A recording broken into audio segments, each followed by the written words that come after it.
Good morning, good afternoon, good evening, wherever you happen to be. This is Firoz Manji from Daraja Press, and welcome to Organizing in the Time of COVID-19.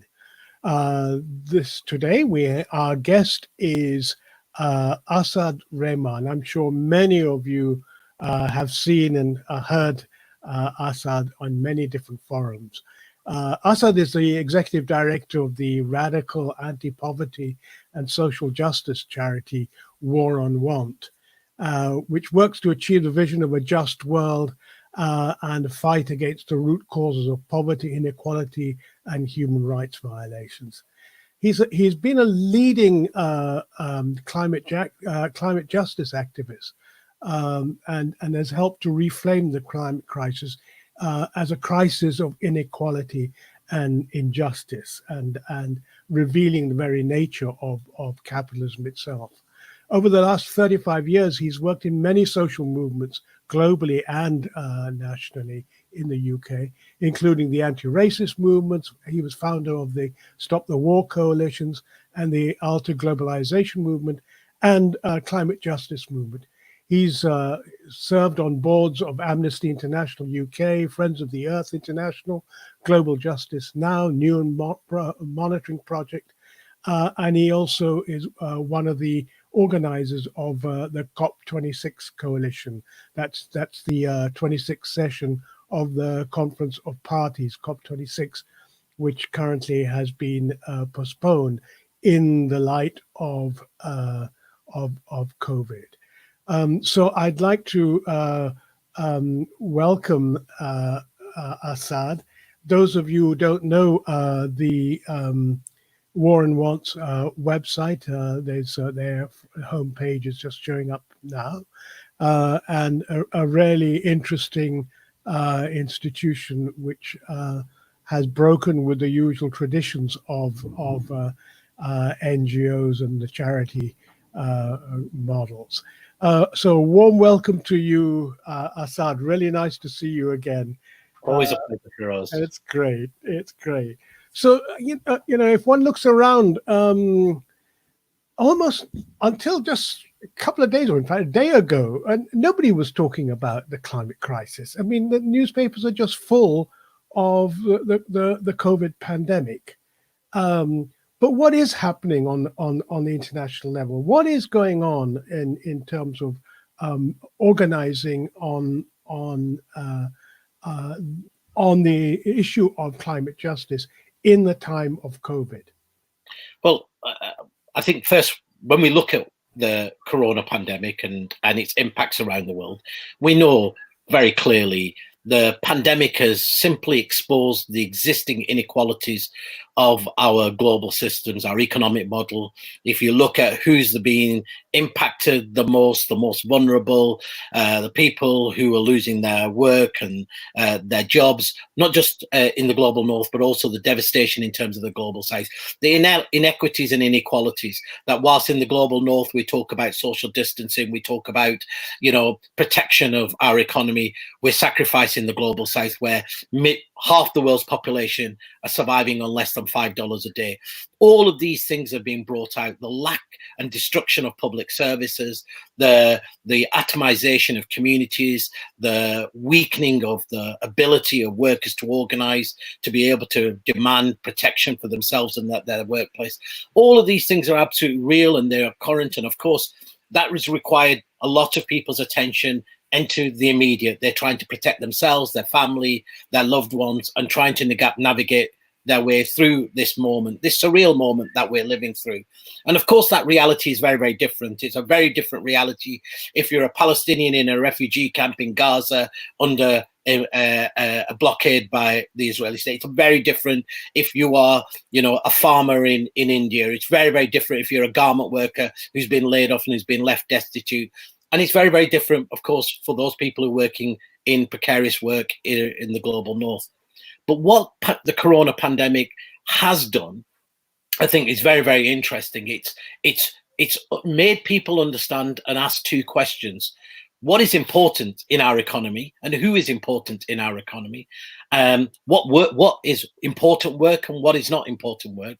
And secondly, I think what it's done is it's made people understand the importance of solidarity and the importance of the idea of community and collective. And I think that's been very, very important for the climate justice movement, because on two levels. One, the climate justice movement, very separate from the idea of what we would call the mainstream climate movement. The climate justice movement has never seen climate as an issue about carbon. It's always seen it as an issue about injustice and inequality, as the nexus between the result of a neoliberal economic model, which is sacrificing people and planet, but at the place where you can draw together the economic justice, the social justice, political justice, together with the environmental justice movement. So it's always taken a much more holistic analysis of how we get here, but also how we get out of it. What is the solutions to the world we live in, particularly with the ticking bomb of the climate crisis, less than a decade before we breached the 1.5 degree guardrail, the world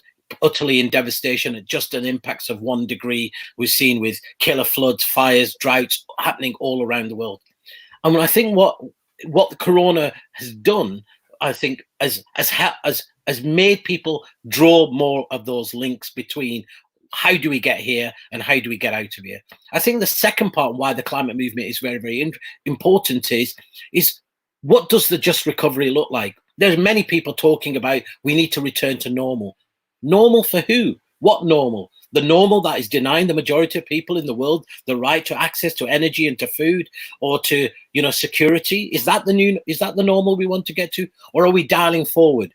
And how do we connect the just recovery that people talk about to the just transition that is required? And I think, people are absolutely understanding when they see people at home barely surviving in terms of on their income, and they see big corporations asking for huge bailouts. And who's asking for the huge bailouts? Often it's the big fossil fuel companies, the airline companies. So I think there are moments where we can begin to create what has always been the goal of the social justice movement over many decades, is how do we build the movement of movements? How do we draw these connections together? How do we prevent people seeing these fights in particular in isolation, in silos? How do we come up with a framework to understand not just the world we live in and how we get here, but what the world we want and how do we get there? What are the processes? What are the demands? And how do we build our power? And I think that's been there is a window of opportunity out there at the moment. I think for finally doing something that neoliberalism has done to the majority of the people of the world. It's taken away people's ability to imagine something different.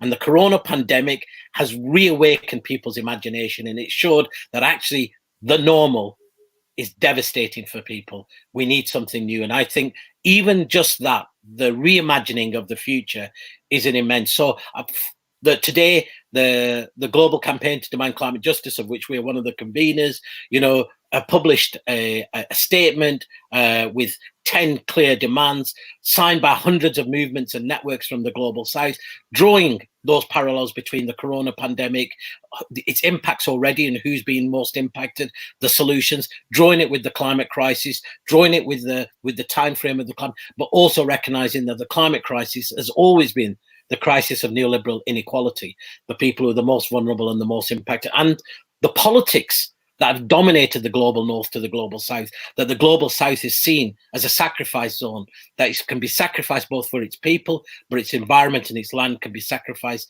to extract the resources that are needed to power the northern economies and to power and to bring profit to the global north. But I mean, you're quite right that the global south has been considered a sacrifice zone. But it's not just them. I mean, what has become apparent is that there are sections of the domestic population in the UK, and it's true in the US, who are the sacrifices. There are people who the elderly living in homes. It's the Black people who are on the front line of providing care. It's the conditions of immiseration, of impoverishment that weakens, that creates stress and results in weakening of of the immune response. So it's more than just the global south. Absolutely. The global south and the global north is there. We see that here in the UK, for example, we've had over now close to 100 deaths of frontline workers, people working in the health and social care system. The overwhelming majority of those deaths have been people from black community, from minority communities. When we look at who are the essential people in our economy now, we realize that those are the people who are in the most precarious situation. They're the people who are underpaid, undervalued. They were often called unskilled, and they are the most critical people. And who's not needed? Who can we do without? We can do without the elites and the banks and the big corporations. So absolutely, the realities of inequality within our own societies has, I think, awakened people's understanding that it's not working here and it's not working globally. And I think that creates an unparalleled opportunity to be able to link with social and economic justice movements in the global north and movements in the global south to draw those connections. That was very much what the climate justice movement was always attempting to do. How do you build power in the north and in the south? How do you find common demand? And I think the corona pandemic just gives you another lens to look at the same problem.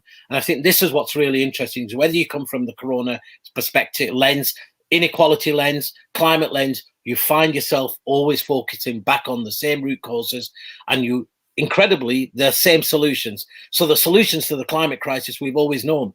The right to everybody to a dignified life, public services, universal basic income or guaranteed basic income, protection, the idea of that we can no longer, that we have to have, environmental limits, and now when we look at the corona and even the root causes of how these pandemics are spreading, they're spreading partly because of the devastation we're wresting ecologically on the world. And this was the inevitable consequence of the greed and of the destruction of the world. Many people talked about that this would be one of those results. And I think people are beginning to make those connections. As you said, it's here in the north as much as it is in the south. I think that's an important point you've just raised, because I think there has been a relative silence about the origins of these viruses, which are zoonotic. That is, they transfer from the animal kingdom into to humans, and very little discussion takes place about the way in which, and it's a very fundamental part of neoliberalism, because it started in the late 70s, early 80s, where you have industrial agriculture established in a situation where there's deforestation, planting of monoculture grains, essentially for livestock, and the cultivation of livestock under intensive, and again, a monoculture situation where if one gets infected, all get infected, because they are produced to have the same genetic features. And it's quite clear that it is in these conditions where the potential for viruses to evolve, to become zoonotic, enter into humans. And one of the people we interviewed in this series, John Holloway, talked about the fact that this is only the first of the major ones that were likely to occur, and that people talk about Extinction Rebellion, talking about it sometime in the future, but suggest that it is happening now. It is now, and it is an urgent issue. But what worries me is how little there is talk about upstream. What's causing this kind of situation? So what about war on want? How do you plan to tackle that? So you're absolutely right, and I think again, this is one of the things that I suppose neoliberalism or disaster capitalism is always able to do. Right?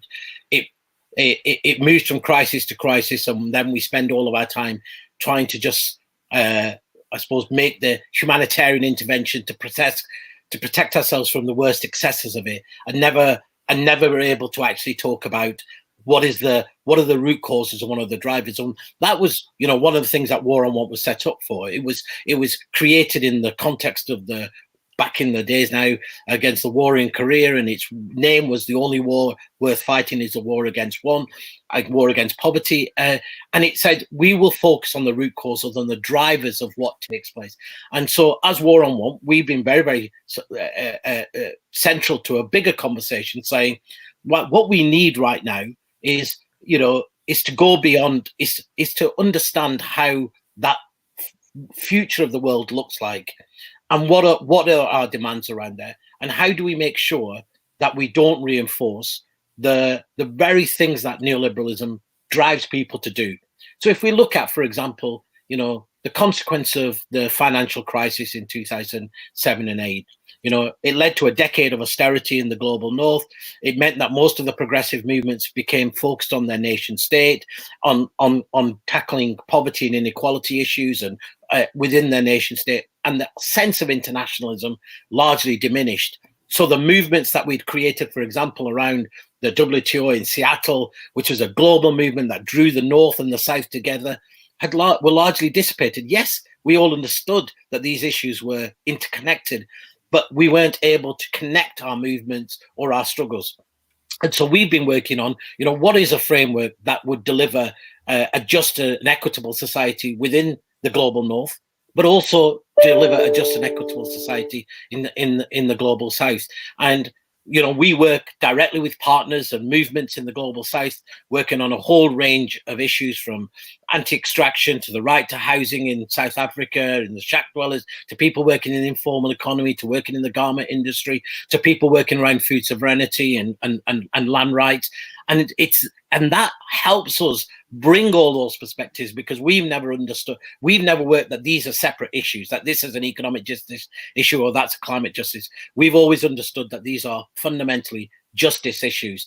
And that, I think, has been very, very important, because we both campaign in the UK, so we build power of coalitions and of movements, but we also work directly with our movement in the global South. And that, I think, ability to be able to draw those connections, make those links, I think is really, really important, because, you know, again, you know, one of the things that the corona pandemic has shown is these issues are global, right?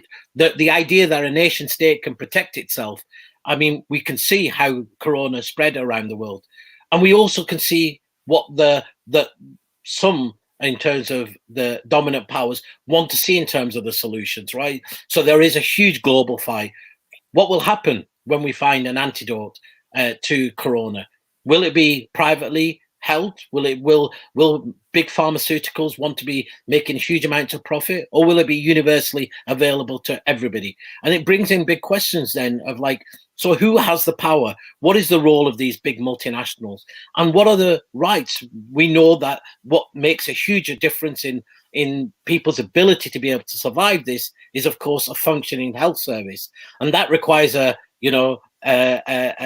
universal access to a functioning health service, and we know that's largely been denied for many people in the world. And why is it denied? Well, that's our trade and economic policies that have ripped open people's economies and denied them the opportunity to be able to construct the idea of essential services like health, education, and housing, and deliberately impoverish them. And so I think it's what War on Want is able to do, is play a unique role both in terms of the intellectual ideas, but also play an important role in terms of building the movement power, and then also play a very important role in terms of developing what are the policies that we need to be demanding. So not only should we be saying what we're against, but what are we for, and how do we deliver what we're for?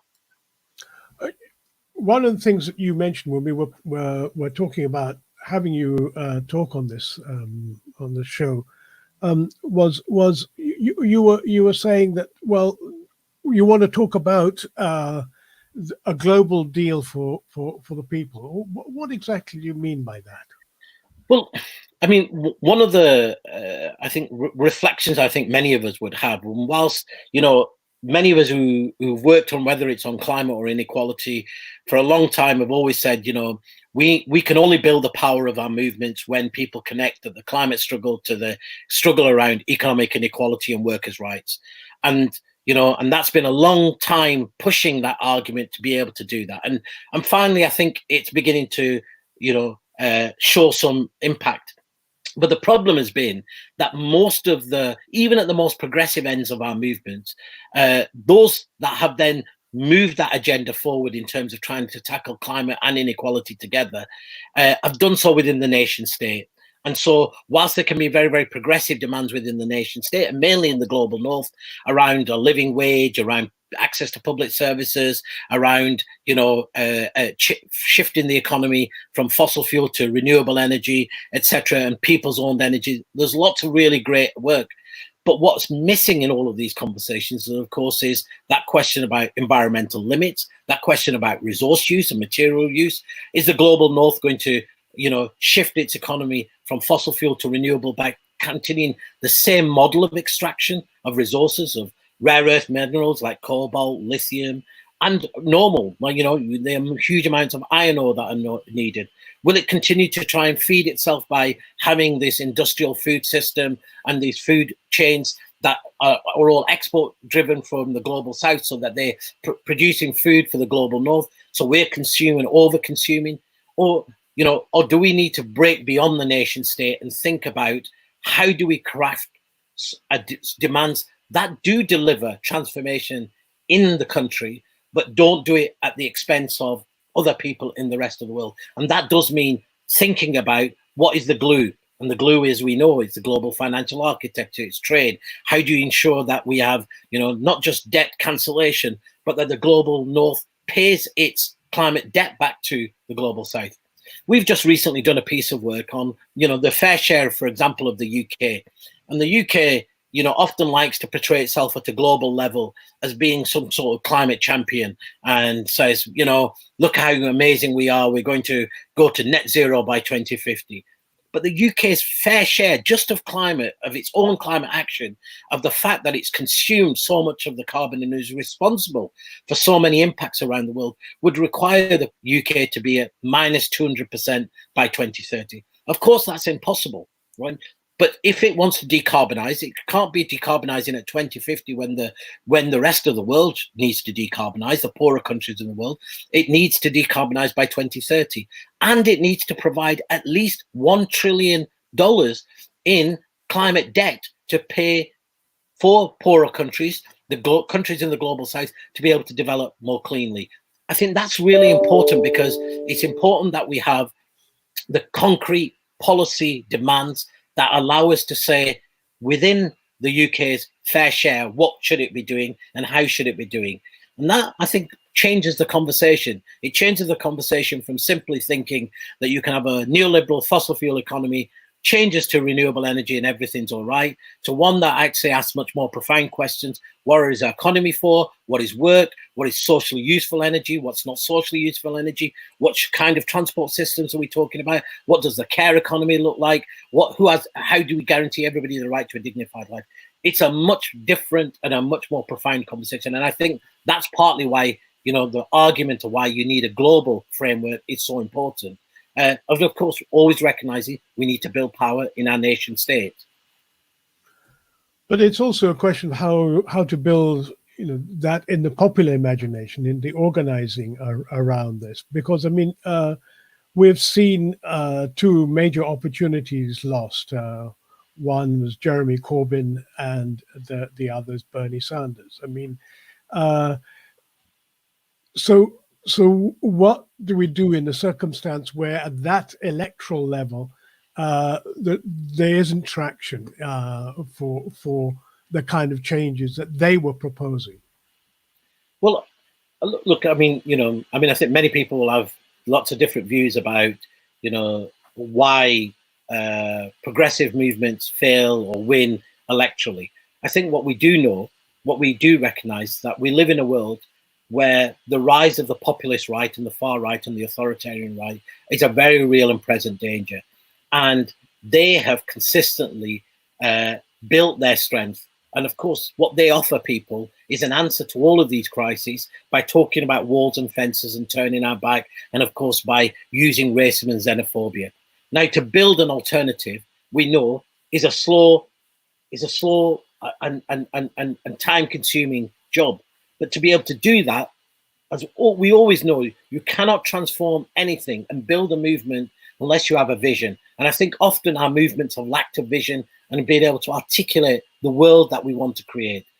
And I think then the question about building power, well, I'm actually quite heartened by the fact that if you look now, that large parts of our movements, particularly in the global north, which have been, absent for decades, now talk about justice in a way that they never talked about before, that we've shifted the center of the conversation profoundly in a way that, was unimaginable, a decade ago, or let's say even 20 years ago at the height of neoliberalism. I think when you have even mainstream institutions like the Financial Times, The Economist, talking about, is this the end of capitalism? Is what the crisis of capitalism? It shows that we have had a huge impact. Have we won?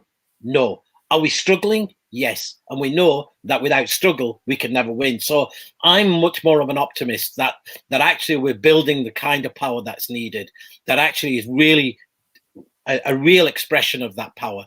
Whether it can be manifested, and where it's manifested, absolutely. We can suffer setbacks, but I don't think the battle is lost.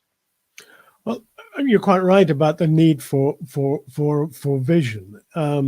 But one of the so-called visions that has gained a lot of traction over the last year or two has been the so-called Green New Deal. What's your view of this? As I said, I think, look, on one level, it's we could say finally that there are movements in northern countries, because let's remember the Green New Deals are largely in North America, in the UK, and across European countries. It's not the frame that's used by movements in the global south. It's not got the same kind of legacy and agency, and it's not necessarily the right frame that works there. And it's a good positive step forward on one level, but all of the Green New Deals are fragmented.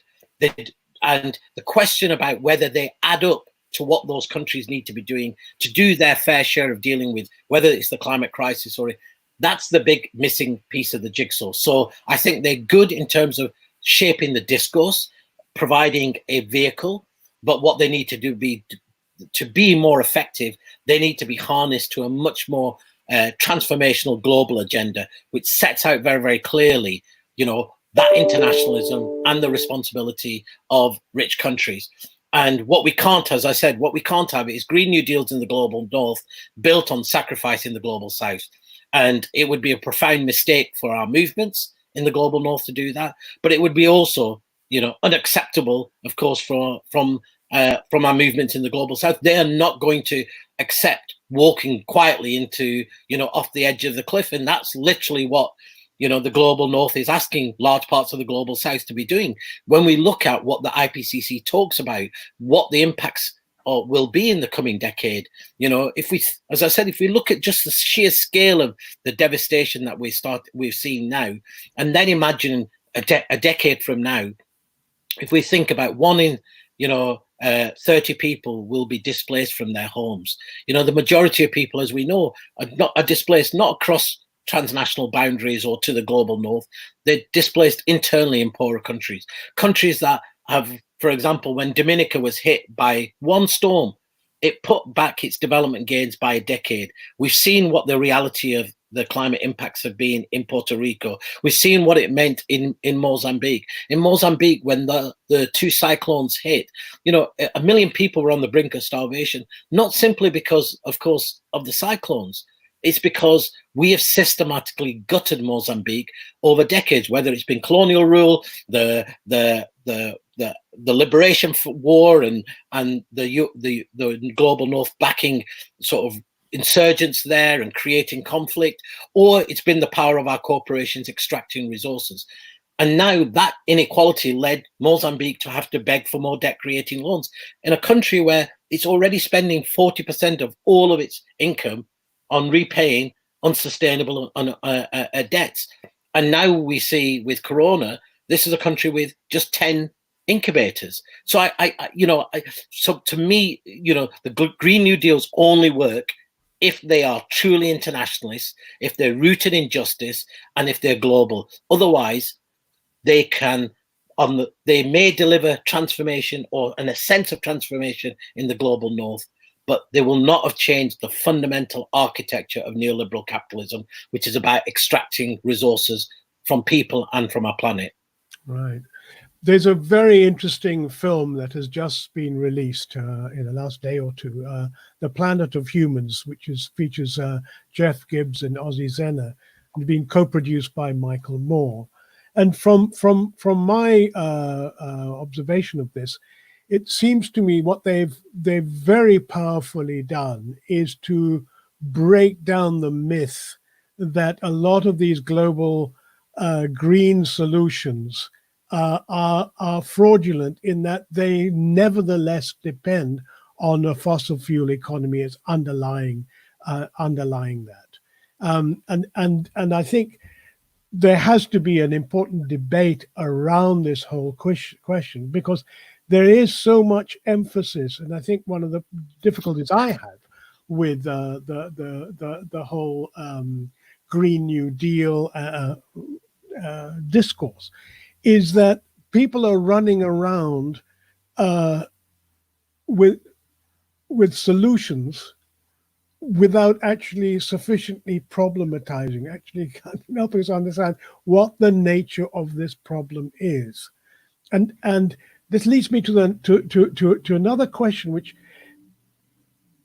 you, like many, and I think it's because it's a shorthand way of doing it, talk about the global north and global south. But we know that, and coronavirus demonstrates this very well, that neither of these are level playing fields. What we have is yes, there's a huge debt being or interest being paid back on debt in the global south, but this is being done by our elites. It is they who've created those debts, and it's all very well, like many NGOs talk about the World Bank and the IMF causing all these structural adjustment programs in Africa and so on. But the reality is, those who have benefited most have been the elite. They have a vested interest in that.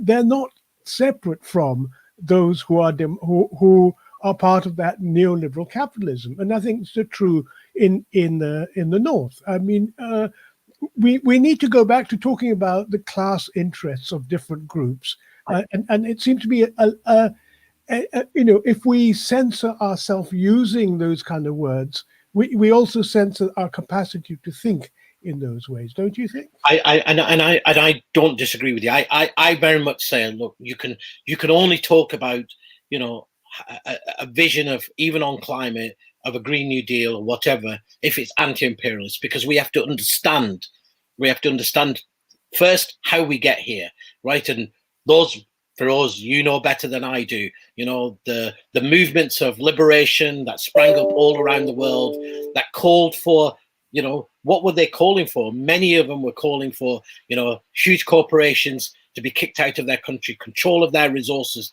They wanted to invest in services for their communities and for their societies, from housing and education. We saw that whether it was, military or the overthrowing of, liberation movements and leaders, from Lumumba in Congo, Mossadegh in Iran, and etc. We've seen that. We've seen what the military dictatorships across Latin America, and then we've seen the economic dictatorships that have been placed on many countries, where actually the elites are happy to continue operating in that model because they're enriching themselves.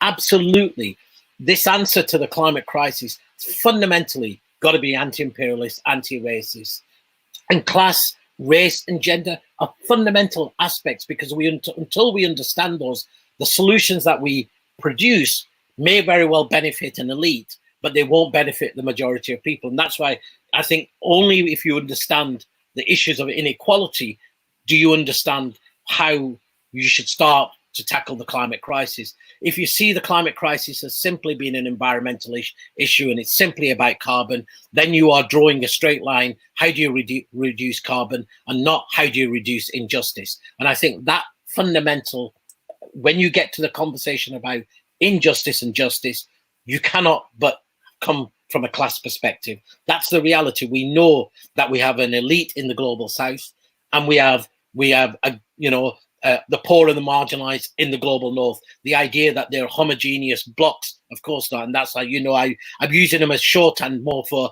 that economic model of power rather than actually the class stratification of society. And that, again, the pandemic, inequality, climate allows us to rebuild class solidarity and internationalism, so that when we're demanding, for example, a living wage in our own countries in the global north, and it's absolutely right, we should be demanding a living wage all the way through the supply chains and into the global south. When we say people have the right to food in the global north, we should also be saying that absolutely means global right to food in the global south. And the same when more and more people understand the importance of public services and universal health care in the global north, we have to be saying the global south and internationalism can't be an afterthought. We have to connect these demands. So it's not or, it's and, it's together. And then we have an opportunity, I think, to really rebuild the internationalism that has shaped so many of us, and I think is beginning to reshape a new generation of activists. I think there is a generation of activists out there coming up. I mean, I've been struck, for example, when I've been on the youth climate strike marches, that I've seen for the first time for years, young people holding placards, homemade placards, talking about and colonialism, talking about and beginning to understand that how we get here is not even about the Industrial Revolution. It goes way beyond that. It goes back 500 years, and it goes back to the idea that somehow, that race was codified as a way of creating, as justifying inequality and oppression.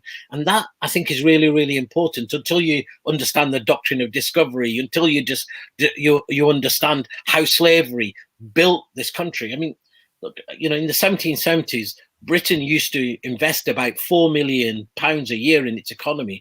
Something like 3.8 million of that came from slave trading profit. The slave traders in Britain earned the equivalent of of £1.5 billion. And we know that the wealth of, for example, the UK was built on exploiting its colonies. From India alone, just when the British went to India, and this for us, the GDP of India was something like 35%. When they left, it was like 4%, and they'd looted. It's estimated they looted something like about £3.5 trillion from India alone, let alone anywhere else. And I think until we do that political education, we reroute our movements to understand this moment is in an arc of history and of injustice, and how do you bend that arc of history rather than simply seeing it as some anomaly. And and this is important in the Corona conversation. I know some people are talking about we have to build it back better. Well, I don't want to build back. I want to build forward. I don't want to return to what was the old normal. We have to move towards something new. This is the opportunity, and we can't waste it like we did in the financial crisis. Let me just get your perspective. One of the things that's happening in the US at the moment is a growing movement, rent strikes, people are refusing to go to work where it's an unsafe environment. And indeed, what is being planned is on May the 1st, something which has never happened in the US before, is a general, it's not a general strike, but creating the conditions for a debate and discussions about an importance of a general strike. In other words, it's a mobilizing against capital. Are we seeing the similar things happening in the UK? Well, look, as War on Want, we support particularly fast food workers, and we've worked a lot around working with the union movement. That's one of the very central things about War on Want, that it works with organized labor. It was founded by the labor movement, and today it continues to work with workers' organizations and trade unions all around the world, because we believe in the centrality of that organizing power. And so we support the organizing, particularly of sectors that have largely been not unorganized, that have been the most vulnerable. The people who were in the hospitality sector, the fast food, people who are working in the sweatshops, people who are working in the most precarious situations, the people facing 0-hour contracts. And I think what we're seeing now, and we've got a current campaign running about demanding that the fast food giants like McDonald's and others, pay their workers, a living wage, right? A real living wage, not a minimum wage, that they don't furlough their staff and pay them poverty wages. And I think beginning to, bit by bit, people are recognizing that actually, that there's large sections of our economy and our society that have been forgotten, even by the union movement for a long time, because of course, large sectors of the labor movement I've tried to concentrate on defending their existing jobs where we're strong and union organization. And I think the new movements and increasingly unions like SEIU in the US, who are recognizing that the future of the union movement also means organizing amongst these workers, are beginning to draw the parallels and then beginning to recognize that actually only when you express your power through taking action do you force concessions from whether it's the state or the employer. And I think that realization is beginning to come back, and I think that's like a very, very important moment. So here we've not got, last year we had a big strike and a big McDonald's strike, and that was important because it then connected workers who were in the pubs in Wetherspoons and people who were in cafes like TGI Fridays, and it united all of these workers, and unions, small unions like the Bakers Union in the UK, suddenly become really instrumental in bringing the labour movement and union organising to a generation of young workers, largely many of them women, many of them minority communities, many of them young, who have never had an experience of being with the union movement. And that, as we know, is liberating, right? It's transformational, because once you go through struggle, it transforms you from top to bottom. And we all understand that that's a dialectic experience, right? You realize the power we have is when in the we and not the I. You realize the immense solidarity that you build between you and your colleagues. And I think that's beginning. I wouldn't say we're at an epoch of it, because I think absolutely what's happened is most people's attention has been focused in the lockdown on their individual situations and on working their way through this. But I do think there are some vibrant roots there already there. And I'm hopeful for the future that at least one of the things that will come out of this the corona pandemic, is a fundamental questioning of who we think is unskilled and low skilled, because those are the very people who are keeping us all safe, fed. The transport workers, the cleaners who are cleaning buildings, the people who are looking after our elderly in care homes, many of them from migrant communities. There's a very profound, I think, change in the discourse taking place at the moment. Whether it lasts, I mean, that's our job, right? That's our job. That's our responsibility as people who believe in movement building, to make sure it has this long-lasting impact. Great. Any last message you'd like to convey to people watching the show? I think, thinking back, over the last few decades, I think there have been some moments in our recent history when we genuinely had an opportunity to transform the global economy. I think in 1999 in Seattle, there was a moment there around the campaigns around the World Trade Organization, the power and the movement that we built. And of course, that was totally derailed by, what happened in terms of the war on terror, the destruction of that movement. We saw it again in the financial crisis, and global capital, buckling. And in both of those moments, we weren't able to take, advantage to be able to move it forward. The right and the far right never allow a crisis to go to waste. And we already see that with from disaster capitalists on one hand to the far right populists on the other. They're already re-entrenching themselves and ensuring that out of this pandemic, they become stronger. Whether it's the new agenda of authoritarianism and surveillance, or whether it's the agenda in terms of like walls and fences and turning our back on the rest of the world. That window is here.